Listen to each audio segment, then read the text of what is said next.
For example, the idea that the soul of a frozen embryo is more important than the suffering of millions of people, for which things like stem cell research could do a great deal of good. The idea that the survival of a fetus is always trumping the life of the mother, even if the pregnancy results from incest or rape, or the child is severely born with severe defects. So they have this idea. I think if we are the life culture, I think we understand that these are false dichotomies in some ways. These are false understandings because, does a fetus have a soul? Probably. Does a frozen embryo have a soul? Probably.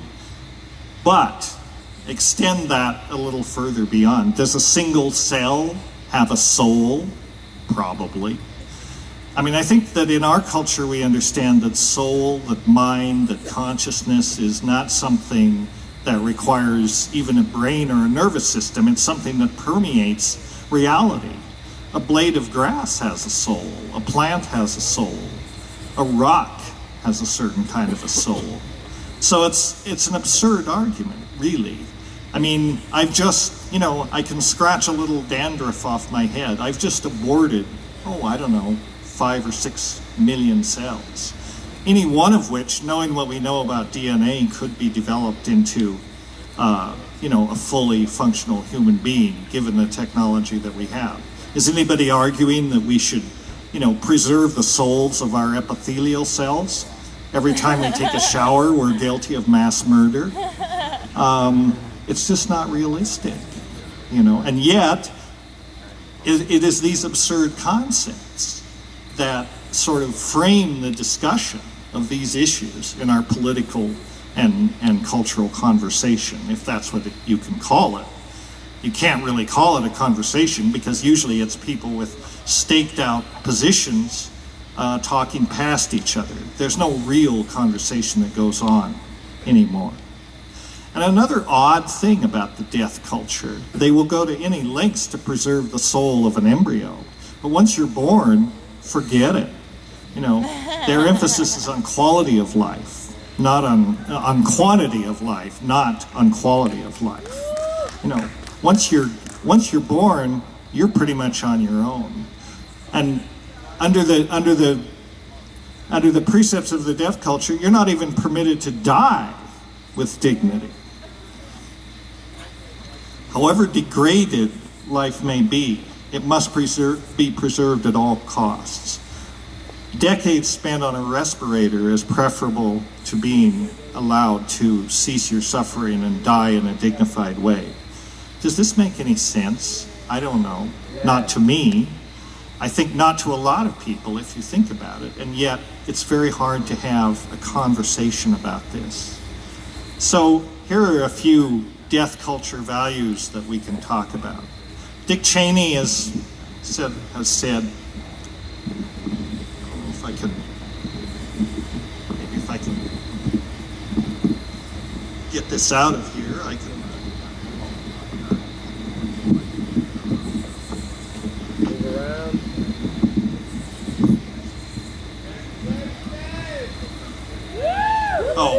Oh, this is much better. Now I don't have to hunch over. That's good. That's good. Thank you. So Dick Cheney is famous for saying a lot of dumb things, but I think one of the dumbest that he said is, the American way of life is non-negotiable. Well, what that means to me is, well, here we are, we're a consumerist culture, we live large on the planet, we consume 25% of the world's resources, and we're less than 5% of the world's people. But we will go to any length to preserve that way of life, this thoughtless, unsustainable way of life.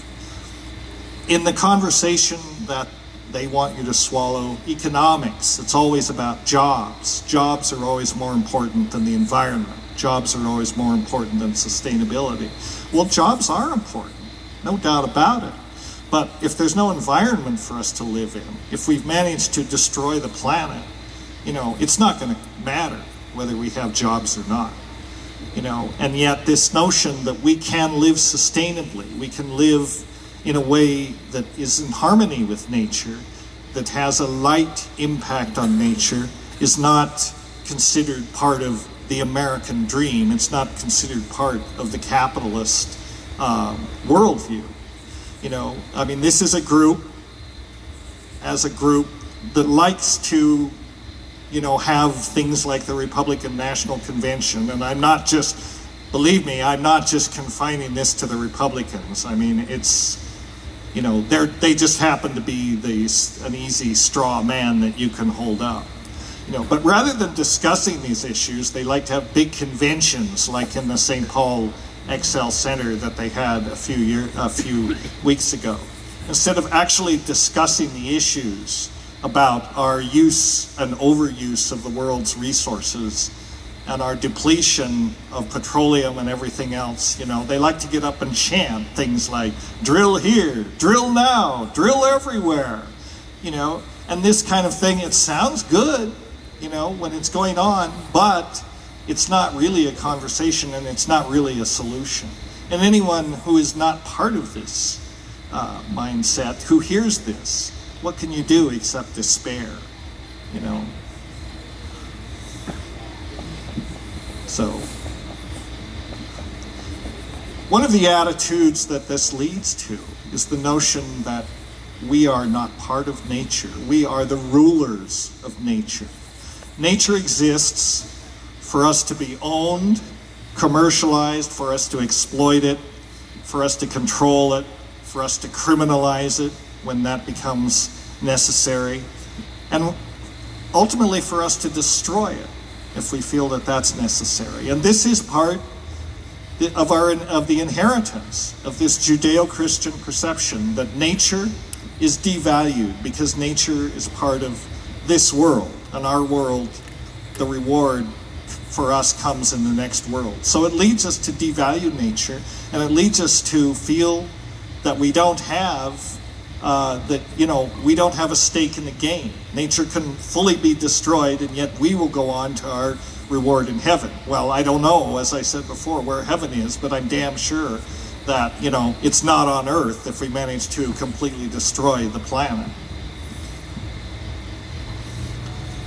A few more death culture values that I think we need to think about and try to bring into this conversation. Ronald Reagan was famous for saying, government is not the solution to the problem, government is the problem. Well, some people may think that. I mean, there's certainly in some ways much too much government. But I think the difference between the death culture and the life culture is our perception of what government should be doing. I mean, government can do good things for people if it sets its mind to us. Universal health care, this kind of thing. You know, I mean, part of the perception of the death culture is that it's not about government, it's not about power. You know, one of the criticism, it is about power. One of the criticisms that's been labeled against the last administration was that they were very good at winning elections. They were very good at politics. They were lousy at governance. They were lousy at governance because their philosophy is that government has no function. Government is the problem. You know, so their notion is to undermine government as much as possible, to undermine all the potentially good things that it might do.